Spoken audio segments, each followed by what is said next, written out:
रात के 2 बज रहे थे। दिल्ली से नागपुर जाने वाली ट्रेन का जनरल डिब्बा, जो किसी जेल से कम नहीं था। नींद, पसीना, भीड़ की बदबू और हड्डियों को तोड़ देने वाली थकान। आर्यन, मोहित, सौरभ, काव्या चारों कॉलेज ट्रिप से लौट रहे हैं, बुरी तरह थके हुए। आर्यन खिड़की के पास बैठा है, उसका चेहरा पीला पड़ा हुआ है, उसकी आंखों में एक अजीब सी घबराहट है। आर्यन बेचैनी से अपना गला पकड़ते हुए कहता है, यार मुझे ठीक नहीं लग रहा, अजीब सी उलझन हो रही है, जैसे दम घुट रहा हो। तभी मोहित नींद में झुंझलाते हुए कहता है, सो जा भाई, जनरल डिब्बे में और क्या 5 स्टार वाली फीलिंग आएगी? सुबह तक नागपुर पहुंच जाएंगे। आर्यन खड़ा हो जाता है, उसे पसीना आ रहा है। वो दरवाजे की तरफ देखता है और कहता है, नहीं यार, उल्टी सी लग रही है, हवा चाहिए मुझे। मैं अगले स्टेशन पर नीचे उतरता हूँ, पानी की बोतल भी खाली है। ठीक है जा, लेकिन जल्दी आना, रात का टाइम है। ये ट्रेनें छोटे स्टेशनों पर ज्यादा देर नहीं रुकती। ट्रेन एक सुनसान अंधेरे स्टेशन पर रेंगती हुई रुकती है, एक ऐसे स्टेशन पर जिसका नाम भी बोर्ड पर आधा मिटा हुआ था। इस स्टेशन पर ऐसी अजीब वीरानी थी, चारों तरफ सन्नाटा पसरा था।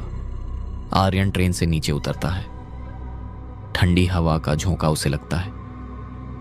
वो एक नल की तरफ बढ़ता है, जहां से टपकती बूंदों की आवाज खामोशी को चीर रही थी। आर्यन नल के पास खड़ा होता है, वह नल घुमाता है, लेकिन एक बूंद पानी भी नहीं आती। चारों तरफ सन्नाटा है। अचानक ट्रेन का हॉर्न बजता है, बहुत तेज और डरावना। ट्रेन के दरवाजे धड़ाम से बंद होते हैं। आर्यन की आंखों में खौफ आ जाता है। आर्यन चिल्लाते हुए कहता है, रुको, अरे रुको, रुक जाओ, कोई ट्रेन रोको। आर्यन पागलों की तरह दौड़ता है। ट्रेन चलने लगती है। वो डिब्बे के दरवाजे के बहुत करीब है, उसका हाथ हैंडल तक पहुंचने ही वाला है। तभी मोहित खिड़की से आर्यन को दौड़ते हुए देखता है। वो घबरा कर इमरजेंसी चेन की तरफ हाथ बढ़ाता है कि तभी टीसी गुस्से में चिल्लाते हुए, ओए क्या कर रहा है? चेन खींची तो सीधा केस बनेगा, बिना इमरजेंसी के ट्रेन रोकी तो जेल भी हो सकती है, और जुर्माना अलग। डिब्बे के दूसरे यात्री भी मोहित पर चिल्लाने लगते हैं, पागल है क्या? मरवाएगा सबको। रात भर यहीं खड़े रहना है क्या? मोहित का हाथ हवा में ही रुक जाता है। डर और पीयर प्रेशर उस पर हावी हो जाता है। ट्रेन तेज हो जाती है। आर्यन पीछे छूट जाता है। मोहित अब और बर्दाश्त नहीं कर पाता। टीटी के डर के बावजूद वो झटके से चेन खींच देता है। कुछ नहीं होता, ना कोई झटका, ना हवा निकलने की आवाज। चेन बिल्कुल ढीली पड़ जाती है, जैसे वो किसी चीज से जुड़ी ही ना हो। तभी टीटी हंसते हुए बोला, बेकार की मेहनत की तूने, ये जनरल डिब्बा है, इसकी इमरजेंसी लाइन बरसों से कटी पड़ी है। मोहित खिड़की से बाहर देखता है। स्टेशन तेजी से पीछे छूट रहा है। प्लेटफॉर्म पर आर्यन खड़ा है। अब वो दौड़ नहीं रहा, वो बस स्थिर खड़ा है। उसकी नजरें सीधे ट्रेन की तरफ हैं, जैसे उसे पता हो कि अब कुछ भी रुकने वाला नहीं है। उसका चेहरा कोहरे में गायब हो जाता है। आर्यन अकेला है। वो स्टेशन के उस हिस्से में जा रहा है जहां सबसे ज्यादा रोशनी है।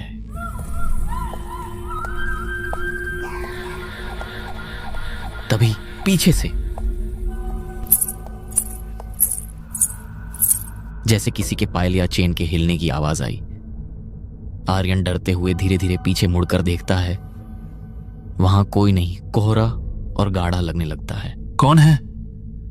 कोई है क्या यहाँ? ऐसा कहकर आर्यन स्टेशन के अगले हिस्से में चला जाता है। आर्यन का दिल जोर से धड़क उठता है। अचानक लाउडस्पीकर के ऑन होने की कर्कश आवाज, यात्रीगण कृपया ध्यान दें, प्लेटफॉर्म नंबर 13 अकेले यात्रियों के लिए है। यहाँ आने वाले कभी वापस नहीं जाते। आर्यन चौंक कर ऊपर देखता है। एक जंग लगा हुआ बोर्ड लटक रहा है। उस पर लिखा है, प्लेटफॉर्म नंबर 13।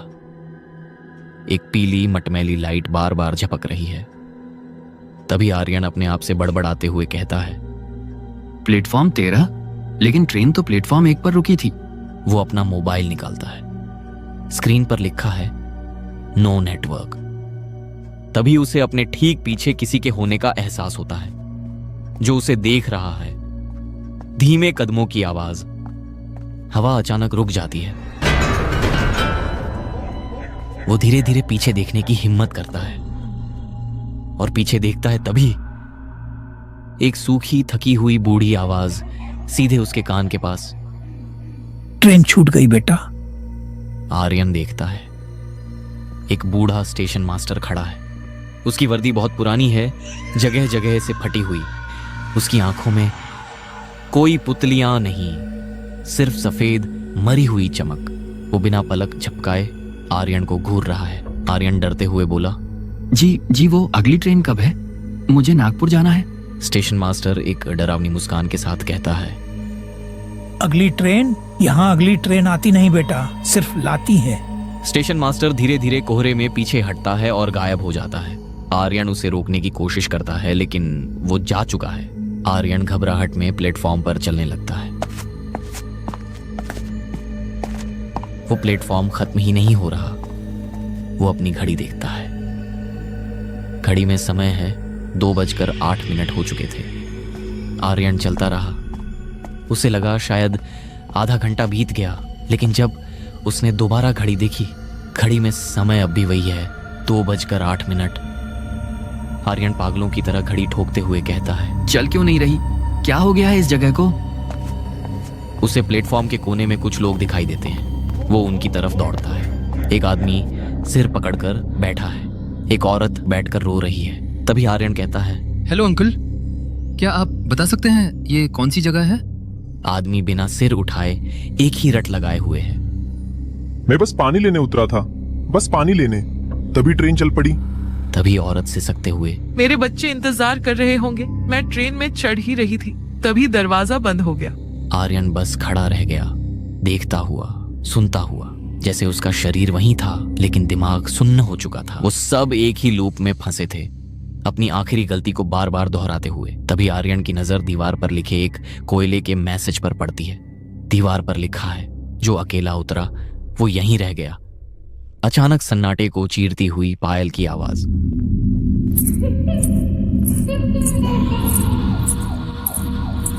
तभी आर्यन इधर उधर देखता है, कोई नहीं होता।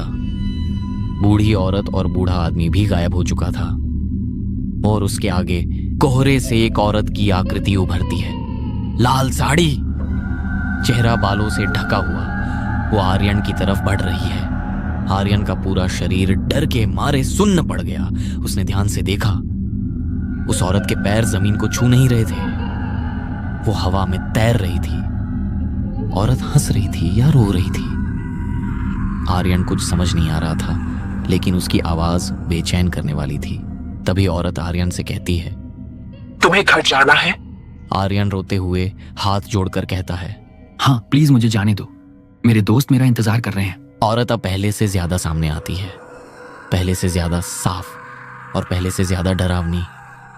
उसका चेहरा अब थोड़ा दिख रहा था। आंखें काली, भीतर धंसी हुई, नाक गायब, मुंह फटा हुआ जैसे किसी ने चीरा हो, लेकिन सर के बाल चेहरे पर आए थे। औरत अपना हाथ आगे बढ़ाती है। आर्यन कांपते हुए अपना हाथ उसकी तरफ बढ़ाता है, बस रखने ही वाला होता है। तभी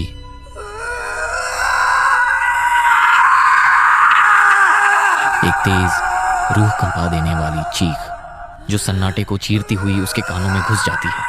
आर्यन झटके से हाथ पीछे खींच लेता है, सिर जैसे फटने लगता है। उसकी आंखों के सामने सब घूम जाता है, सांस अटक जाती है, पैर जवाब दे जाते हैं और अगले ही पल सब कुछ काला। आर्यन को अचानक सब याद आने लगता है। 1 साल पहले उसी ट्रेन में आर्यन नींद में दरवाजे के पास खड़ा था। एक तेज झटका लगा, उसका संतुलन बिगड़ा, वो चलती ट्रेन से नीचे गिरा। तभी बेहोश पड़ा आर्यन उठ खड़ा होता है। आर्यन दहशत में अपनी बॉडी को देखता है और कहता है, नहीं नहीं, ये नहीं हो सकता। सच किसी हथौड़े की तरह उसके दिमाग पर लगा। वो ट्रेन छूटने से नहीं डरा था, वो उस रात मर चुका था और यह प्लेटफॉर्म, यह उसकी आखिरी याद थी, उसकी कब्र थी। आर्यन घुटनों के बल गिर जाता है और आसमान की तरफ देखकर जोर से चिल्लाता है, लेकिन उसकी आवाज कोहरे में दब जाती है। मोहित ट्रेन की सीट पर झटके से जाग उठता है। सांस बेकाबू है, पूरा शरीर पसीने से तर। वो चारों तरफ देखता है। तभी सौरभ कहता है, उठ जा भाई, आ गया नागपुर। क्या डरावना सपना देख रहा था क्या? शायद सपने में आर्यन आया होगा। तभी मोहित कहता है, तुम्हें कैसे पता चला? तूने सारी रात हमें सोने नहीं दिया। तू पूरी रात आर्यन का ही नाम ले रहा था। तुझे कितनी बार कहा है आर्यन मर चुका है, उसके बारे में ज़्यादा मत सोच। चल अब हमारा स्टेशन आ गया। तीनों दोस्त ट्रेन से उतरते हैं। मोहित अभी भी सदमे में है। वो स्टेशन पर एक असली टीटी से वो पूछता है, सर, रात को दिल्ली और नागपुर के बीच में कोई पुर नाम का स्टेशन आता है जहाँ प्लेटफॉर्म नंबर 13 हो? टीटी हैरानी से देखते हुए, क्या बात कर रहे हो? इस पूरे रूट पर किसी भी स्टेशन पर प्लेटफॉर्म नंबर 13 है ही नहीं। और रात को तो हम किसी छोटे स्टेशन पर रुके ही नहीं। रात के 2:08 हो चुके हैं। प्लेटफॉर्म नंबर 13 अपने अगले अकेले यात्री का स्वागत करता है। 10 दिन बीत चुके हैं। मोहित अपने घर में है। वो बिल्कुल शांत है, किसी से बात नहीं करता, बस एक कोने में बैठा रहता है। उसके कमरे में हर आवाज उसे ट्रेन की आवाज लगती है। पंखे की आवाज, ट्रेन के पहिए, नल से टपकता पानी, जैसे स्टेशन की वो टपकती बूंदें। आर्यन मर चुका था, लेकिन मोहित जिंदा होकर भी मर रहा था। उसे लगता था कि वो बचकर आ गया है, लेकिन वो गलत था। प्लेटफॉर्म 13 अपने शिकार को कभी नहीं छोड़ता। एक दिन रात के समय मोहित सो रहा है। अचानक उसकी आंख खुलती है। उसके फोन पर एक वॉइस नोट आता है। सेंडर अननोन है। मोहित वॉइस नोट प्ले करता है। मोहित, मैं आर्यन बोल रहा है। यहाँ बहुत ठंड है यार, तूने जैकेट भी नहीं दी, सब मुझे घूर रहे हैं। तू कब आएगा? मोहित डरते हुए, पसीने से भीगा हुआ। ये रिकॉर्डिंग नहीं हो सकती। वो फोन फेंक देता है, लेकिन फोन के स्पीकर से अब भी आवाज आ रही है, हंसने की आवाज। अगले 2 दिन मोहित अजीब बर्ताव करता है। वो खाना नहीं खाता, बस दीवारों को घूरता है। एक रात वो चुपचाप उठता है। उसकी आंखों में कोई भाव नहीं है, जैसे कोई और उसे कंट्रोल कर रहा हो। वो घर का दरवाजा खोलता है और नंगे पैर निकल जाता है। वो हीरो बनकर आर्यन को बचाने नहीं जा रहा था। वो बस एक कठपुतली था जिसकी डोर अब उस तरफ थी। उसे पता भी नहीं था कि वो कहाँ जा रहा है। मोहित रेलवे स्टेशन पहुंचता है। वो टिकट काउंटर पर नहीं जाता। वो सीधे एक खड़ी मालगाड़ी के खुले डिब्बे में जा बैठता है। उसकी आंखें बंद होती हैं। जब मोहित की आंख खुलती है, तब घना अंधेरा, बदबू। उसे एहसास होता है कि ट्रेन रुकी हुई है। वो बाहर देखता है, सामने वही बोर्ड, प्लेटफॉर्म नंबर 13। मोहित का गला सूख जाता है। पानी की चाह में वो डरते हुए प्लेटफॉर्म नंबर 13 के उसी नल के पास जाता है जहां उसने आर्यन को देखा था। वो नल की तरफ धीरे धीरे बढ़ता है। हाथ कांप रहे हैं, पैर जड़ हो रहे हैं। पल भर के लिए लगता है कि पीछे कोई खड़ा है, लेकिन जब मोहित मुड़ता है, वहां कुछ भी नहीं। फिर कोहरे में अचानक हल्की सी आकृति झलकती है, जैसे कोई उसके पीछे खड़ा हो, लेकिन अगले पल गायब हो जाती है। मोहित अपने डर को दबाता है, लेकिन हर धड़कन के साथ प्लेटफॉर्म की वीरानी और गहरी होती जाती है।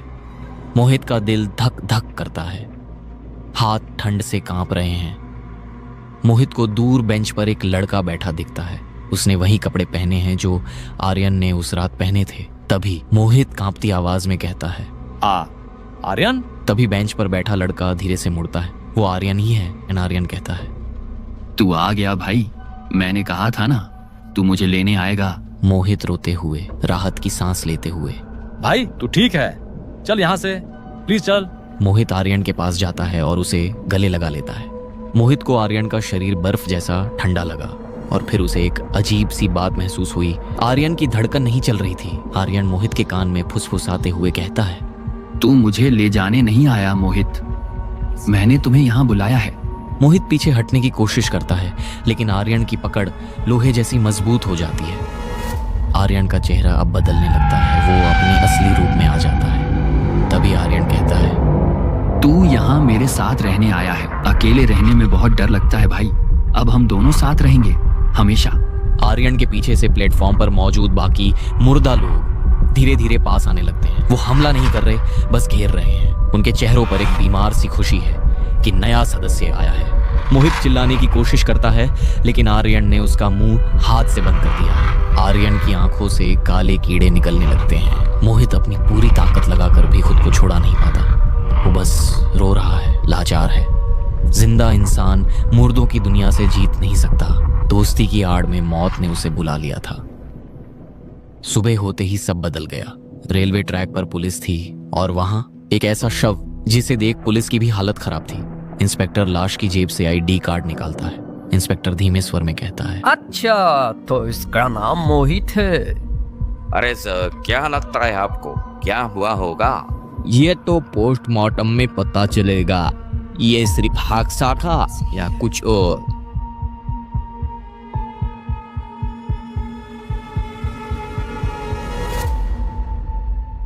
ये कहानी आपको अच्छी लगी तो लाइक करें और ऐसी ही कहानियां देखने के लिए चैनल को सब्सक्राइब करें।